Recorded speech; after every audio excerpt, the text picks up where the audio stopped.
Sie hören Sport und Musik.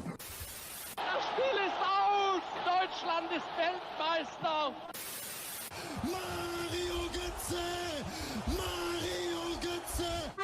Tonight, whether you call it football, or soccer, a German American and a German in America dare to call it Fußball. German foosball from an American point of view. Let's add some buns to that hamburger and join them for the Schnitzel Boys Deutschland Hour. Hello. Oh, hi. Hello. Oh, hi. Happy Memorial Day to you and to me. But more to me. It is a and to Hans Wolf. Hello, Hans Wolf. Hans Wolf in the chat joining us. Hello, Hans Wolf, one of our Schnitzel Cups. Look at us coordinating. We have these button-up shirts that look like tablecloths. Yeah, well, I got Bavarian colors. My Bochum shirt is in the wash, so I did what I could in terms of Blau-Weiß. Your jersey is. You used it so recently you had to wash it before today's game? Well, I mean, I did not, I didn't do much preparation for this game today, I gotta say. I was, we should catch, we can't assume everybody has watched this, because it's not like the relegation playoff is on everybody's top of the list. Hans Wolf is saying he's contacting us from the future, from the second division. Well, we dodged it, Hans Wolf. Yeah. We will not join you there. I thought we would, but we will not. Last week's episode, I asked Bjorn, will we complete the Schnitzel Miracle? The Schnitzel Miracle is Köln and Mainz and Bochum all in the top flight. Bochum said no, yes. Oh, no, and the other thing was, will Kaiserslautern beat by Leverkusen? You said no to that. So You said no to Bochum staying up, no to Kaiserslautern. Did I say no to Bochum? Maybe. You said yes, no. I forgot what it was. Oh, no. You said no to Köln staying up, maybe. Right. I should have rewatched my question. Okay. All I'm saying is the answer was no, yes. And we had 2/3 of a Schnitzel Boys miracle. Mainz finished with 13 points. Bochum, and we'll talk about that in a second, but Bochum did stay up. That's the big news. Bochum, as of 3 hours ago, or 4 hours ago, are officially in the Bundesliga next Saison. Good for them. Wir und ihr in Jahr 4. I just got an email of Bochum trying to sell me a T-shirt with that exact. Wir und ihr im Jahr 4, meaning us, you and us in the 4th year in the Bundesliga. Oh yeah, unabsteigbar. Once more. Hans Wolf says he went on record months ago to say that Köln went. Yeah, that's true. That is true. We were rooting for you, man. It's not like we didn't believe, but we were hoping. And thank you for your congratulations. Yeah, before the final weekend, by the way, Köln was at 27 points. Köln wasn't officially eliminated until the final whistle of the season. Well, or close to more accurately, 10 minutes into their last game when they were down 2-0. But in the last they had hope until the last day. That's true. That didn't look like that. Well, what happened with Bochum is, last week on the final day of the season, they had a lot of outs and they all crumbled. It was a little bit like that day when the US didn't qualify for the World Cups. There's a lot of. I mean, it wasn't quite that. I think that was like a 97%, or it wasn't quite like that. That's an exaggeration, but there were a lot of options. Some teams could win would be good. Other teams, anyway, it all crumbled, and Bochum went into the relegation playoff, and I did not feel good about it. Düsseldorf had not lost in 7 games, and we were kind of a mess. We had given up 9 goals in the last 2 games. The team seemed sort of dysfunctional. Then it was announced that goalie and sort of the vocal heart of the team, in a way, Manuel Riemann, was not going to be part of the squad for these relegation games. anyway, long story short, the first game was on Friday, and Bochum lost at home 3-0 to Düsseldorf. At home, Andreas yeah. Lute, the backup goalie, had a horrendous game. But it wasn't all his fault. It was a very well deserved. Like it was bad. The Bochum looked completely listless. Düsseldorf looked like the better team, motivated, counter-attacking, and just lethal. And it could have been easily more. And obviously, in a two-legged playoff, you lose 3-0 at home. The goose is cooked. Like I did not think. I honestly did not. I was driving back. I was upstate for Memorial Day weekend, and I was driving back, and I didn't even turn it on until I saw we were Bochum was 2-0 up in this. So what happened today is and my brother also. This is a little personal story. My brother lives in Düsseldorf. He's a Gladbach fan. He's not really a Düsseldorf, but he's a Düsseldorf sympathizer. And he had tickets for this game, and he was expecting, like everybody else, for this to be a party, to be just a formality. It was a formality, this return game, you just, play the 90 minutes. But then there was an early game from Philipp Hoffmann, a header, and that clearly put a little fear into the Düsseldorf team. And then the second and third happened within 5 months. Within 5 minutes. And so,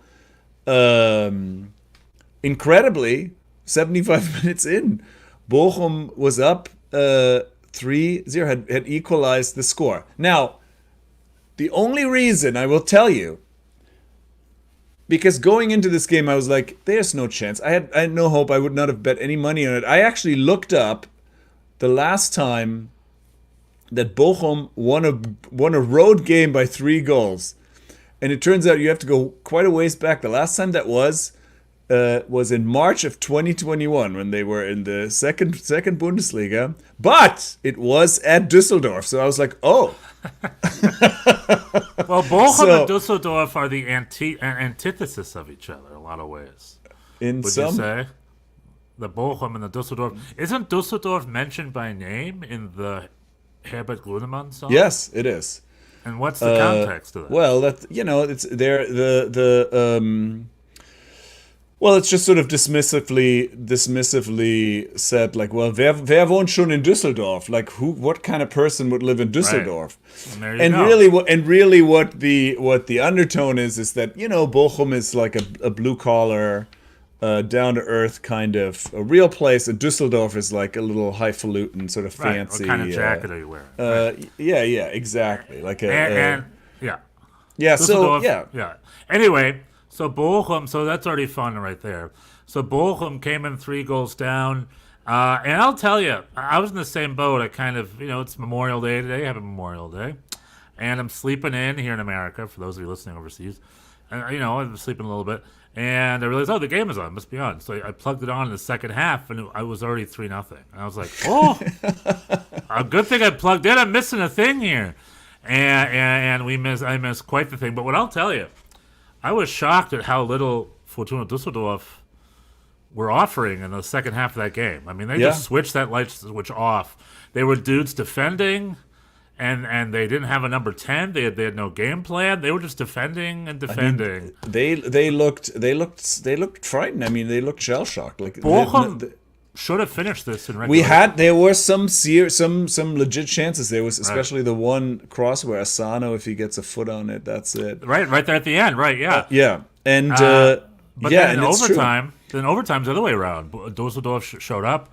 And Bochum had their blushes saved when they saved it right off the line there twice in a row. Well, I mean, this has been the season of the stoppage time. Yeah, the stoppage time crumble for Bochum. I mean, we have given. I lost track, but it was like I think 12 plus points that we lost in stoppage time. So once things started to turn in extra time, I was like, oh, here we go. There's going to be, and then it almost happened. We're going to have that late set piece goal again that has crushed us all year. And so but that did not happen. They scratched it off the line twice, and in a row, like one. and one then seconds within the apart. same sequence, and then penalty. Now let me say here, let me just take a little sidestep here and say, and I can say this now from the position of, the winner here in this game, the victor. Which obviously, if that had not gone our way, I would have been crushed, obviously. But even from this perspective, all you promotion and relegation enthusiasts, like, it's cruel. This is cruel. It's terrible. Yeah, it is. It's a whole year of a season, 34 games, then 2 more games, and then we're gonna decide this with penalty kicks. No, isn't it amazing? Terrible. What do you mean terrible? Terrible. The beauty terrible. of the beautiful game is after that happened, which is probably deserves most of the discussion, was the polar opposite of an exuberant as hell team and a crushed team. Just in 1 second to next, after Uchino missed that penalty, boom. Ugh. And then did you see all the guards run the field to kind of protect the Bochum supporters, which was not necessary, I think. And just everyone in Dusseldorf was crying. And Uchino, I want to talk about Uchino for a second. I feel really bad for him. Yeah. Because, so you're right, it boils down. But, so going back, Bochum, Bjorn, isn't this the best final you've seen all year? And probably the best Bochum game you've seen all year, right? Yeah, but brought to you by promotion relegation. Ugh.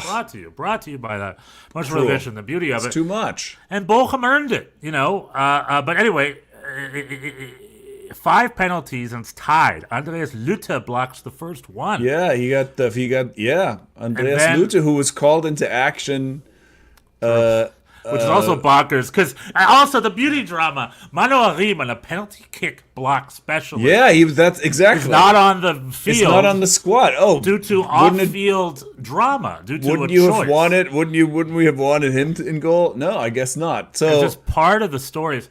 And then 3 penalty kicks in, their goalkeeper, who's their captain, Carsten, his name is Kastenmeier. Kastenmeier. That's a funny name for a goalie, by the way. Kasten, because that's like a box, the master of the box. He's the guy of the box, yeah. And anyway, so yeah, he saved one. He saved a good one. This was reminiscent. He had a pretty good penalty save, reminiscent of Sean Johnson in the 2021 MLS Cup final. That's what they were saying. That's what I was thinking. That's what at the end of the game, Julian Nagelsmann and Bastian Schweinsteiger were like, "Wie Sean Johnson." Exactly. Yeah, genau.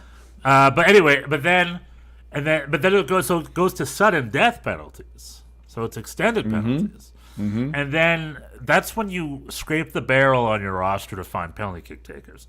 So Fortuna Düsseldorf had a young Japanese defender.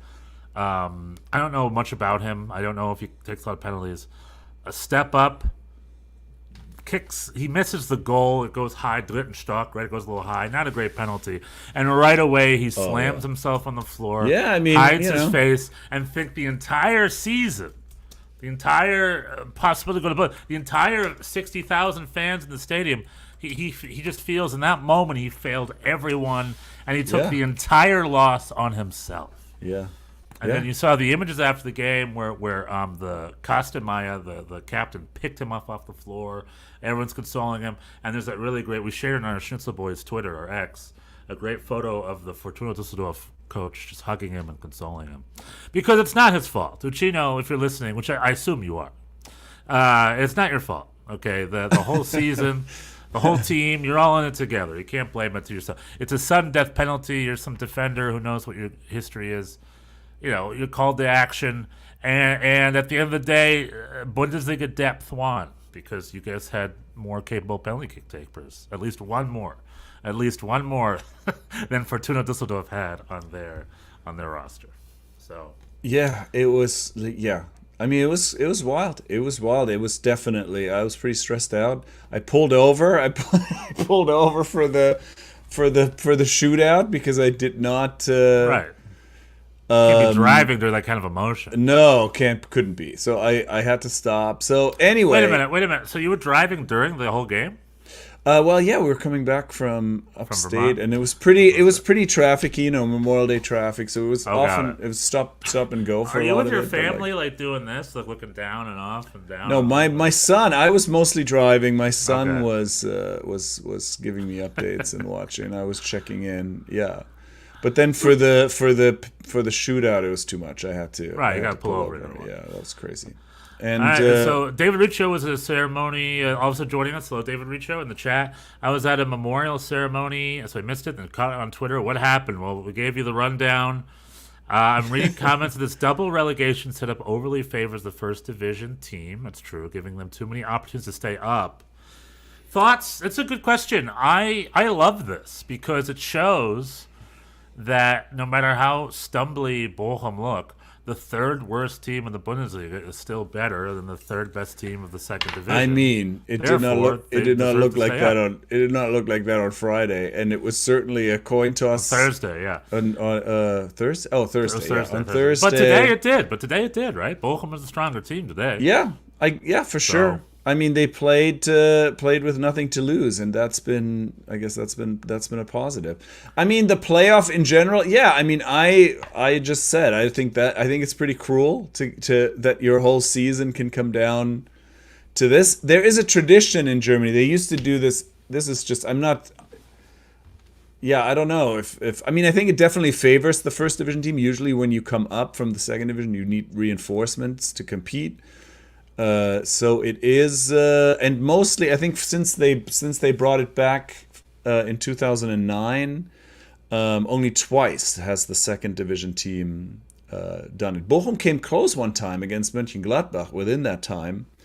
That was also an interesting because they were within it. It was very close. They were like within a goal of beating Mönchengladbach. I think it was like 0-0 and 1-1 on the away goal rule, or like it was pretty close.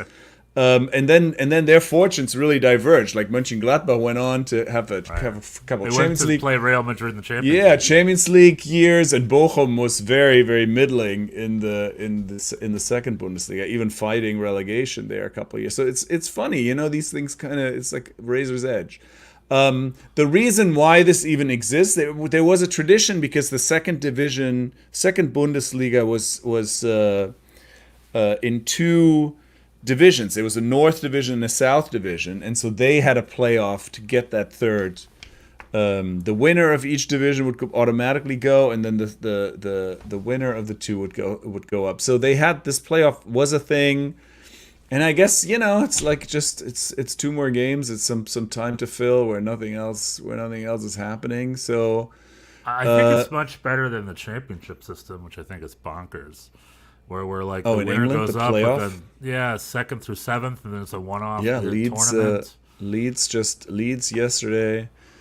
But that means the seventh place team can just make it up to the Prem or something. Six, or six. And I don't. That's clearly some sort of cash grab or something. I don't know what that is. I think this system is more appropriate. It used to be before the playoff, after what you're talking about, but before what's going on now, it was just a straight swap, 3-3, 3-3. Yeah. Mm-hmm. And I think that caused a lot of problems. That's how it is in England in terms of going down. Like the 7, the 8. Well, they have 20. Does League One not have a playoff? Does League One have a playoff? I don't know. I don't know. Also, we should look that up. Bundesliga 2 and 3. Do they have a relegation game too? It's the same thing. Yeah, that's the same thing. They also because that also used to be more. There used to be more divisions, but the Bundesliga 3, the third division, that got unified not too long ago. Yeah, 5-6 seasons ago, maybe a little. Yeah, so it's the same thing. Yeah, I don't know. I mean, like I said, I think it's a little cruel. I don't know that I would prefer.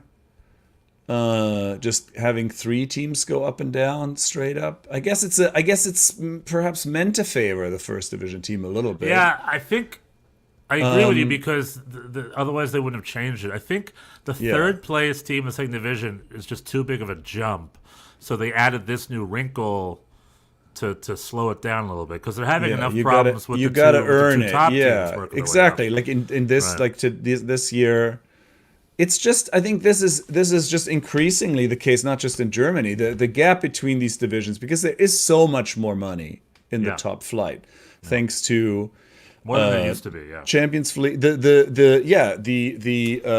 Global gap, TV money the gap was- between the gap between first and second division is bigger than it's ever been, and so it's hard to. I mean, we saw this in England. The 3 teams that got promoted last year, all 3 of them went right back out. down, and it was not close either. They were pretty poor. And Real quick, too, news about Leeds is I think they missed out on promotion, right? Am I wrong? yesterday by that fine, they made By the that final, final, and they and- lost 1-0 against Southampton. And they're $190 million in debt. They really, really needed the promotion. And that money came from all the transfers like Jorginho Rutte for $30 million last year for getting them up in the league last time. So it's like a financial kiss of death if it's teetering on that. thing. I think the championship in England is the division worldwide with the highest salary Financial windfall. at to. least. Well, it's like this. It's like I think in most leagues the wage bill is about like I think 50 to 60% of the budget, or 50 to 70% of the Right. budget. In the championship, it's like 85 or 95, because it's people take their shot at the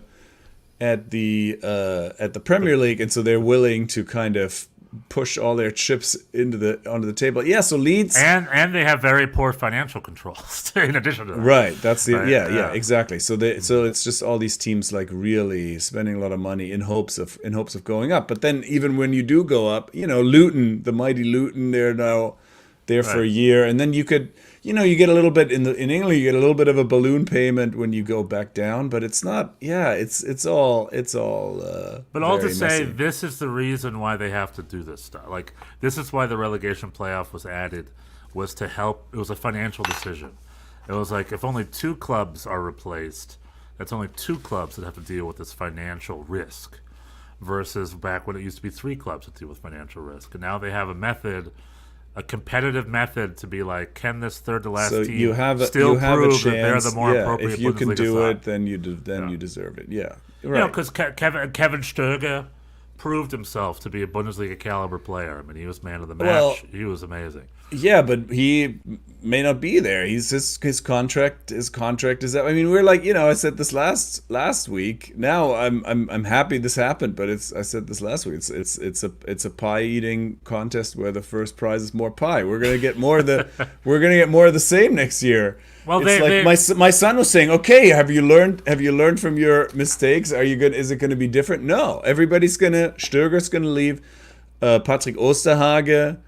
Manuel Riemann. Manuel Riemann, who knows? It's hard to imagine him just kind of Sticking around. returning. Andreas Lute said after the game he's retiring. He's 30. He's 37. His career's over. He was just coming in January to be the backup, and he says he can't do this anymore. So there's going to be a lot of changes, and it's going to be the same kind of thing. They're going to find some other bodies to take their spots, and who knows? Yeah. If It's a club like Bochum, and a lot of German clubs is their specialty, but a club like Bochum is where the scouting department shines. It's like we can't keep our players. Well, yeah, So when they're gone, can you get a free replacement? That's sort of the idea. So there's been a lot of. I mean, it's a big question mark. The technical director and the sporting director both were very much under heavy criticism throughout the season for various, because not a lot of a lot of their transfers did not hit this season. Bernardo probably maybe the only one that really landed. So it hasn't gone that well, and a lot of players are it's the usual mix of people on loan or people who want to go to higher paying. So we're going to start over again. Heiko Butsche is not going to be the coach. We knew that he's going back to coach one of the youth teams. So we don't know anything. We don't know.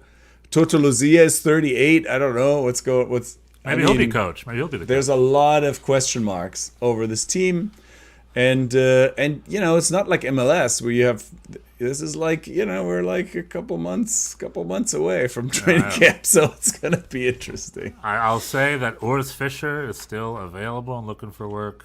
I think it'd be a great get. Okay. I think who else is in the universe? Stefano Pioli is available from Milan. Oh yeah, he's definitely top of the list. Yeah, the for Juventus sure. guy was his For name? sure, we're gonna get probably Andrea Pirlo maybe, or Frank. I think it's gonna be between Pirlo and Lampard. I think we should try an ex NYCFC player. I'm going to be less jokey about this. You know who I think would be a very good option? Maybe not a very good option, but a Eric Ten doable Hag. option. No, Graham Potter. Graham Potter. Let me explain. So, do you remember? There are two coaches in England. When you get crucified as domestic, the only way back is you have to go overseas. It happened to David Moyes and it happened to Steve McLaren. All right. Remember Steve McLaren? Yeah. The Man United assistant became the English national team coach. It was a disaster. But Steve McLaren's first job after that was Wolfsburg, I believe. Am I right? And then David Moyes' first job after being crucified at Man United was in Spain, I want to say. He was in Spain.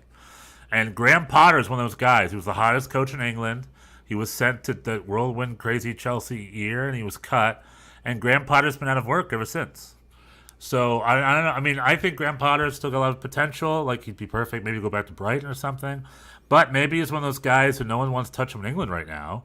And he needs to go overseas, like a Germany or Spain, to kind of reset himself a little bit. Okay. And Bochum is a landing spot. I mean, what a great place to that prove is yourself. still those. You're.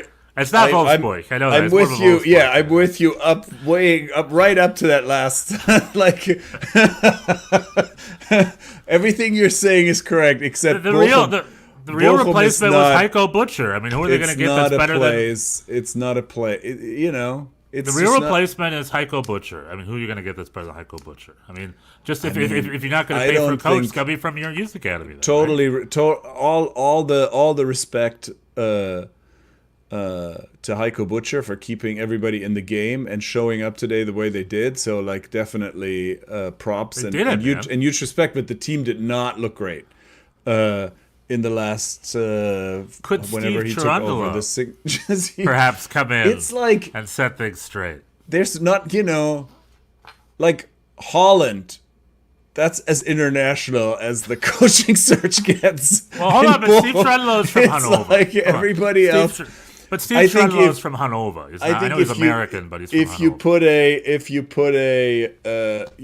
you draw a 100-mile radius around Bochum, I think if the coach is not currently within that area, I think he's not going to be. No, I don't know. You did I say mean, Peter Stöger, right? That makes a lot of sense. Yeah, I Isn't guess he he Kevin was- Stöger's uncle, or am I wrong? Is he? Are they related? Well, Peter Stöger? well, What was he his talked last job? himself. He talked himself out of this job. He did not. Oh, I remember. That's what it. What did he say? Yeah, I they was did not. associated? They did not. Well, he said that this was this was a nice way to get himself back into the discussion or whatever, and that did not sit well with Bochum. But There's anyway, there's a great Baldy coach. Just got finished his assignment in Austria. He's looking for work. Struber's they're coming. neighbors. They're We're getting neighbors. Struber. Is Austria domestic enough for Bochum, or is that still too exhausting? I mean, I guess Struber could. He's a possibility. I don't know. Get ready for the He's- worst soccer you've ever seen before in your life. Bring in that'd Struber. be rough. That'd be rough. But overall, I don't want to break it down. Today's a great day for Bochum. Great day for you. Fun days. yeah, Another yeah. league. You can watch them on TV again for another year. The international following continues. I get to eat more of this pie. It's going to be the same kind of pie. There's not going to be. See I don't what have kind any of free signings they get over the summer. I who mean, can show up. we have this is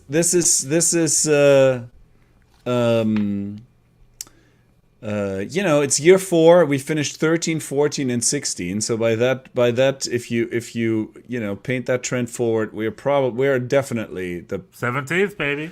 we're top of we're the number one. I mean, especially. Well, I don't know. St. Pauli and Holstein Kiel are more well heeled, I feel like, than we are. So we are probably going to be the poorest team again, and we're going to be Well, the number one. Heidenheim's going to have their sophomore slump. Yeah, think next I guess year. I think that's also true. They might be in trouble, but I think you have to put us at the top of the list of teams that are in danger of relegation, or even like immediately. That's the beginning of our season. At the same day we're celebrating this unbelievable, miraculous comeback. I'm also, starting the preview for next season, and I'm declaring us the number one candidate for relegation. I think it's Heidenheim, because Heidenheim did have an amazing season, but there's usually a bounce back. No, that's true. Slump. That's also true. And St. Pauli and seems... Holstein Kiel are a lot of fun, but they're not built for the Bundesliga. It's going to be a rough season for them. Okay. I don't know. We'll see. Yeah, there's other teams. I mean, Union Berlin also. I guess Mainz really got it together, but Union Berlin are still seem in disarray and just barely made it. Yeah. I predicted Union Berlin bounce back. Okay.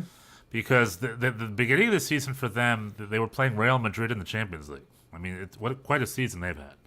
And then now they're back to being the relegation candidates they were once upon a time. I think they signed 30 players. They signed an Italian guy. I know Brent Aronson was involved with them.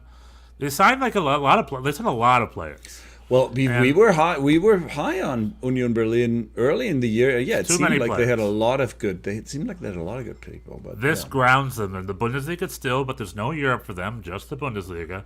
They're going to go back down to a 25-man roster, probably a lot of their old faithfuls.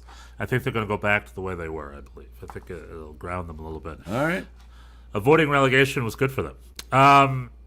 So there you go. That's the relegation. It is finally done. Yeah. Now there's another German team we had a question about. That team was Bayer Leverkusen. Bayer Leverkusen. Yeah, they had an up and down. They had an up and down week as well. Yeah. They finished their perfect season with just one blemish. They had one blemish on their perfect record over the weekend. They played the Pokal. I'm sorry, David Riccio, but your Kaiserslautern, despite putting up quite a great game and being up a man, Bayer Leverkusen finished that a solid 1-0. They got their title. They finished undefeated domestically, and they won a domestic double. However, midweek, they went to Dublin, Ireland, to play for the Europa League against Atalanta. And oh boy, that one just beat the crap out of them. I mean, the magic ended. Yeah, that was not a close game. It felt different. You know, I've seen Bayer Leverkusen so many times before, and when West Ham was up 2-0, I wasn't worried a bit. I was like, nah, they'll be fun. They're gonna come back. You weren't worried a bit? No, I was not. I'm right. talking not against Atalanta, not before, because they had such a control of the 90 minutes. Atalanta felt different though. Yeah, when they were down 2-0, it was because Atalanta was dominating them. Yeah, and it didn't look like they were going to score. Like the Atalanta defense was just smothering. I mean, they obviously got a little fortunate. They were very efficient offensively, but their defense was just stellar. Yeah, it was very good. People were talking about the Italian coach with a quote-unquote masterclass of boop-boop-pa-pa-pa. I'm like, maybe, but also Bayer Leverkusen were probably pretty hungover. I mean, they partied pretty hard the week before. There's a reason why this never happens. It's because it's hard. Like, to go undefeated. Psychologically, the other guys get paid too, and it's the... the flip side is if they had to pick one, right, they would have picked this one. I agree with you. If you won one title to the Bundesliga, they did that. If you won 2 titles, and went undefeated, not only won the title, but did go undefeated in the Bundesliga for the first time ever. And then, because the Europa League, as it is not the top competition anyway. It's not like they would always be a little bit of a. Yeah, no one really looks at a Europa League title and remembers it. Yeah, too it's a hard. little. It's like the. It's obviously that's it's a little facetious, but it's a little bit like the Campeones Cup here. It's like it's a competition that if your team wins it, then you're excited about it. But if it in any other scenario, you don't really care about it. I'll give Europa League a little bit more clout. No, than the fair. However, the Europa League is a weird title because for some clubs it's a disappointment. But you remember it like when Fulham made it to the final. You remember that. Yeah. When Frankfurt wins it, that's very like when a mid-table or a working a lower table club goes off to win a European title like the Europa League. That's fun. That's what's for. But if a and Manchester United it's or a exciting Barcelona for those win teams. it, Yeah, right. it gives an opportunity for those teams, and it's fun for their. Yeah, but anyway, the double they did win the double. Congratulations. Yeah, the red card in that game kind of made it a little closer than it probably otherwise would have been. But Kaiserslautern, yeah, I guess it's fine. They did fine. A full house, great Stimmung. I had family there sending me photos. Looked great. And it was a fun night for everybody. And there's only one game left in Deutsches Fußball before the Euros. Which is why is it so late this year? Usually I know, the it's not Champions even this weekend, right? When because is it? it's next weekend. Yeah, next Wednesday, right? Hold on, let me double check. Wait, no, it's on Sunday. Maybe isn't it's it? on or this Saturday. Saturday. Hold on. Yeah, let's both be more prepared here. Okay. It is this Saturday at noon, so it is this week. Saturday at noon, California. Time. Sorry, noon 3 p.m. Pacific time. 3 p.m. Eastern. Yeah. So this Saturday is the big final game to end the club season, to end the Deutsches club saison at least, but pretty much all club seasons I think are wrapped up by now. And it's our last remaining question. Will Dortmund pull off an upset and beat Real Madrid over the weekend? Toni Kroos had himself a really lovely send-off in his final Real Madrid game. Yeah, he said it doesn't make sense for him to lose. Yeah, I mean, good for him. He's playing for us in the Euros, so if it means we're winning the Euros, then I'll take it. Right. I mean, Real Madrid are overwhelming favorites this weekend. I mean, Borussia Dortmund really have to pull off an Atalanta. No question. Maybe the Atalanta loss is a foreshadowing that we get some of that luck of the Irish as well when Borussia Dortmund go to London this weekend. We'll see. Yeah. But this weekend is the final game before we begin the summer tournaments, which I'm really excited about. Here's a question for you, Bjorn. Yes. This is sort of a football fan debate. What is your preferred football? Club football or national team football? What is my I mean, do I like cake or do I like pie? I like them both. It is. Yeah, it's well, it's just a different the vibe is very different, especially in the Bundesliga, it's like, it just kind of accompanies you through your life. It's every week. You kind of it's part of your rhythm. And these summer tournaments are special. They're only every 4 years, whether it's the Euro or the World Cup, and you kind of go out of your way to make time. You go to special. I've been asked by people, been texting with people, where do we go for this game? Make you kind of think about it. It's special. It's more special, and it's kind of it means more and it means less and it means more at the same time, I think, because you have your club team, they're just part of your life. The national team, you kind of don't know. You don't generally, I guess it depends on, sometimes depends on how you feel about your team at any given time. But you rarely go into these tournaments thinking we're definitely going to win this. It's like it's like a little special thing, and you get excited, and then if things go well, it's like ecstatic. It's wonderful, but it's not like it doesn't make or break you. Yeah. What does the national team? Like the national team, that's not true. I was going to say, my thoughts are when that the national team does very poorly, it does stick with it's you. heartbreaking. Yeah, these And when they World do really Cup, well, you remember that forever. The last two World Cup group exits, Disappointing. they stay Capital with D. they stay with me for sure. It's not like you shrug it off. But then, for example, the last Euro exit against England, that was kind of more, I went we kind of got what we had coming. But you remember, I always remember Thomas Muller missing the sitter 20 minutes towards the end of the game. Yeah, It's yeah. Damn it, Muller. Yeah. You're right. I think England were the stronger team in that tournament. So we should have lost. However, we could have won. And you really remember that moment. And I guess my thing is, I personally prefer national team football, I think. And they're different. And I think national team football, like the summer tournaments, That's why I was so opposed to that World Cup every 2 years nonsense. It's nice that it is a rarer event. It's a short-ish event. It's over a month. It's like a big party, and you just really, really remember it. Like I feel stronger when I watch the national team. Yeah, it's Now, it's a special thing. Yeah, for sure. Club football is better football, I guess, because they have more money and they can design their teams. Like no national team is strong as like a Real Madrid or a Manchester City because they can buy and sell and fix their weaknesses with money. Where national teams are at the whims of creativity. They have who's healthy and who's available, and it's like there you go, make the best out of what you got. But then also it has its own. It's sort of and the gaps between teams is fun to watch. Yeah, and Like but also yeah. and I think the pro is also the con in a way. It's like it's very exciting, and these narratives just become big because like single games are hugely impactful and like And hugely it's not and about like, money, it's and about pride. Not, yeah, exactly. It's not about money. It's not about. But then also, like things sort of get.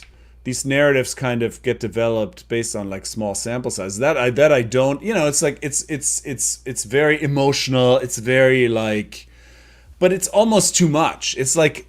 I remember thinking this at the last Euro, like all the lead up to this Germany-England game, and then people come, the commentators come with the World War II references, and it's just like, it's too much. It's like there's too much riding on it. It's like and the players can barely move because of all this weight of pressure and emotion, and that's part of it. But I guess I enjoy that less in a way, and I think it's hard on these guys. It's unfair in a lot of ways, that Harry Kane's skied penalty still comes up, or it's like these single moments, or Chris Wondolowski misses that game. Yeah, at the end of the Belgian game. And the big when the English's big stigmas are penalties. When they lost on penalties, it's Saka, and he was racially abused. Yeah, right? And there's a lot of, and so I feel for these guys. It's just a lot. It's a lot too, and it's like, and then it's funny though. National team programs all have their own psychological stigma with them. They all do, right? Mm-hmm. I guess clubs have that too, but they can kind of beat it. It's much faster for them to get rid of it and change it. With like for the German national team, like I went to the Deutsches Fußballmuseum and I saw that great hologram show. Where Thomas Müller said that Sepp Herberger set them up. I forgot exactly what he said, but he's like, under Sepp Herberger, the national team has created an environment in which we know how to win, and then through that we then won 4 more and 3. Like the national team program has a history and a mentality and a psychological stigma of expecting to win tournament football, and that comes. It's like the minute you wear that German jersey. That confidence comes with the insignia, comes with the badge. Where if you play for the U.S. or something, or let's say you play for Holland, or Croatia. Holland and Croatia both have never won a World Cup, but they have silver medals to their name. Right. They've been there. So they've had the quality to win. And Holland's been there a bunch of times. Especially the Cruyff years in the 70s. Yeah. They have the quality to win, but they've never won. And that psychological stigma is part of the Dutch badge. Sure. It's like we should be winning, but we've never gotten the gold ever. I think they won a Euros once. Didn't they win Euro 88, I believe? Mm-hmm, yeah. So they did win a Euro, so they got something. But never the World Cup. But never the World Cup. And that emotional stigma, the players take that with them, I think. And I think that's part of it. And it's such an interesting psychological thought. I don't know. But it is the great equalizer, too. I love that little Croatian, little Holland can go far in the Euros and the World Cup with just such a small traditionally size. Sorry, I picked the wrong button. Sorry about that. Traditionally the Euros. Right. Say that again. We switched sides. I guess it's is it halftime where we had to like. I was trying to hide the comment, but I hid your video. That was a mistake. Okay, that's all right. The what was I going to say? Yeah, traditionally the Euros have been wackier than the World Cups. There's only a few teams that won the World Cup. In the Euros, we've had Denmark, we've had Greece, we've had all kinds of wild Germany winning, they wild probably shouldn't teams. have been winning, right? They won Euro 96. Yeah, that was a little. It's nice that and, they did, but I don't know. It blows my mind that they did that. Seeing and so what they did in yeah, we 98. will see. We will see. Yeah, it'll be. Uh, I mean, now it seems like perhaps expectations are a little lower, but then Germany's at home. Yeah, I don't know. It's going to be a lot of. Call me an idiot. I think like I Germany said, can win it. I think Germany can win it, right? So does Jamie Carragher apparently. Do Do Jamie I think they Carragher can win? has them losing to France in the semis, I think, or something. Oh, is that what it was? Okay. Yeah. Well, that'd be pretty good. Which makes sense. But I think Germany can do it. Do I think we can win it? Yeah. I mean, I don't think there's anybody. I think France is probably not at their best currently, perhaps. Yeah, but they're so England. deep. England is England. Who knows? They seem like they should be good on paper. But That's a whole other thing with their badge. They invented the sport. The whole first half of the sport, they were so cocky about it. They only won once at home. They just can't win. Yeah, I mean, with that's also a with a psychological goal stigma. with the go-ahead goal that wasn't a goal. That wasn't a goal, right? It's like, why can't England? Warum kann England nicht zu Pot? Warum kommen sie nicht zu Pot? Why aren't they finishing? Yeah, out? I mean they haven't been all that good. Now they have a very good team on paper, but then people are very frustrated with Gareth Southgate and his defensive. I think it's psychology, man. Mindedness, but I mean their midfield's going to be pretty strong, and Their England's worst teams were when it was Beckham, Frank Lampard, Steve Gerrard, John Terry, Wayne Rooney. That was England's worst teams. I mean, it's a total psychology thing. yeah. You know what I mean? They just couldn't. They couldn't even make the tournaments back when those guys played. And They who missed else? Euro 2008. Who else could win it? I don't know. It's not like who are the other? Win what? A World Cup or a Euro Cup? No, Oh, Euros this summer? Euros. Who are the other favorites? It's like England, France, France. it's Spain, it's Germany, it's Spain, England, it's maybe, Portugal, yeah. it's Portugal. Maybe Cristiano Ronaldo has something to say about Cristiano Ronaldo?